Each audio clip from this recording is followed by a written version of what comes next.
Welcome to Shoe Time in the morning. How's everyone doing out there in Shoe Time in the morning land? We are just greeting you with another video for you. Hope everyone's doing well. Remembering to push hard, build healthy relationships, and be HR squared. Today we have a new exercise for you and some new segments. You'll love them. First, Mr. Morn-Himwig is going to teach us the mountain climb.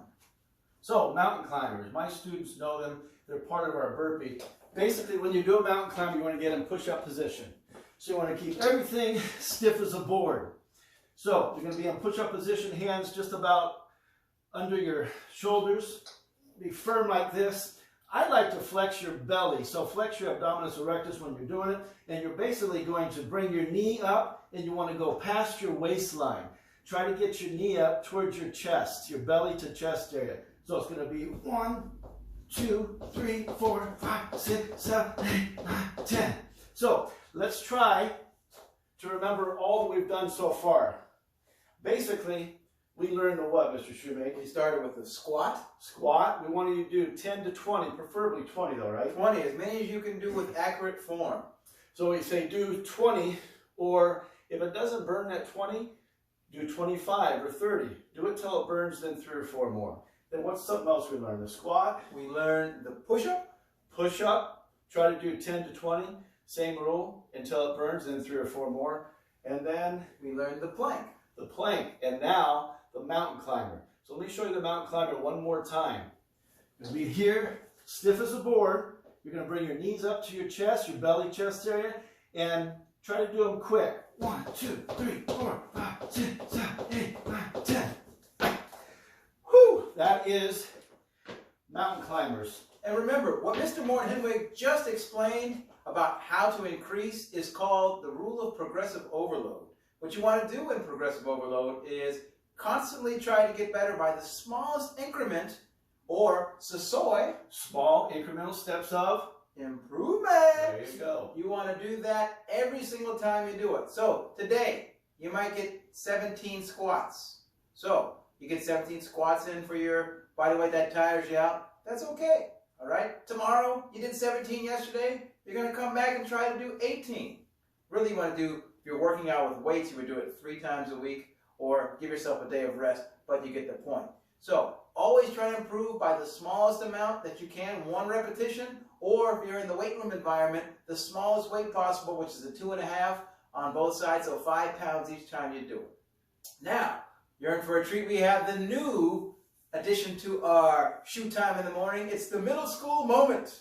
Now, for this, we are going to go as honestly far back to 8th and 7th grade, Mr. Shoemake, and 8th and 7th grade, Mr. Morn-Himwig. All right?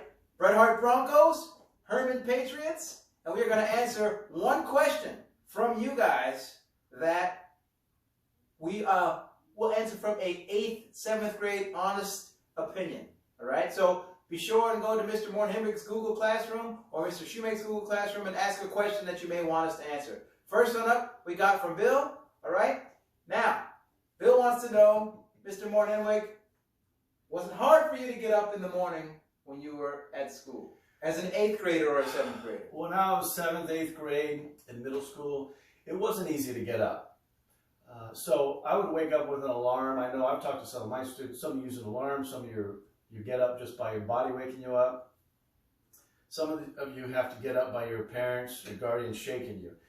I did not get up easily as an 8th grader, but Mr. Shoemake, I did get up. That's the key. And I wasn't tardy very often. If you struggle getting up, join the club. There's probably a lot of us that struggle getting up. Don't be late. That's the key. So again, I woke up with an alarm, didn't like getting up, but I wasn't late very often. So if you struggle getting up, join the club, but just don't be tardy. Here's an interesting question that might be a follow-up for some of our students out there. I know that you have a brother and 2 brothers and a sister. Was there a big fight for the bathroom when you were getting up? Yes, there was. We lived in a 2-story. I have 2 brothers and a sister. Actually, that's a great question because probably some of you struggle with this. And we had 2 bathrooms upstairs. One was in my mom and dad's room. The other was in the hallway upstairs, one downstairs. So there was a line to get into the bathroom. And if you wanted to get in there first, you had to wake up first. How about you? Do it. Well, for me, to being perfectly honest, 7th and 8th grade, getting out of bed was not a challenge, but waking up was a little bit of a challenge. So what I would do frequently is I would get up and I would go into the shower and run the hot water and pretty much stand there in a standing sleep type movement for probably a good half an hour until my mom would bang on the door and tell me to get out of the shower. What she really started to do, and she's going to hate this, but what she really started to do was when she would get frustrated, she would just go cut the hot water off on the water furnace, and the water would get cold, and that would get me out pretty quickly. So, waking up, not so hard. Actually, really mentally waking up was a little bit challenging because I had a sister as well, so I had to get up early because my mom would drive me to school, and she had to be to work early. And so what it ended up being was I had to wake up, I had to be fully dressed by the time it was time to go, and oftentimes I was one of the first or second students on campus because of the relation to where my mom worked. So it was a challenge. The morning routine was a challenge, and I still think I'm not a morning person because of it. But you weren't late. No, I was never late. I was always really early. And that's the thing. You got to struggle just to deal with the consequences of your life's routine and deal with what the requirements are and get up and go do them.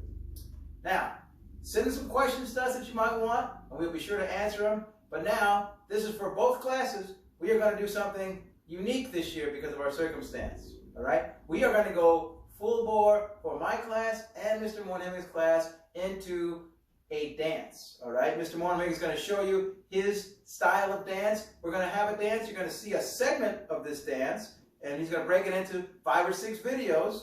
And then, at the end, we're going to have a dance. And if you feel comfortable, we'll do it. And you send us your copies of the video doing yourself. Don't send it to the YouTube or anything. Just send it to the classroom personally or to our emails. And then we will view them. And then if we have the ability, maybe we'll do a compilation at the end. Anyway, without further ado, Mr. Moore-Hemming on the dance floor. So Mr. Shoemake's getting the music ready. This dance is called Faker. And the whole message behind the dance is don't fake life. Don't fake it in life because it gets tiring. Here we go, from the top. They got these 8th graders with their eyes on the chopper.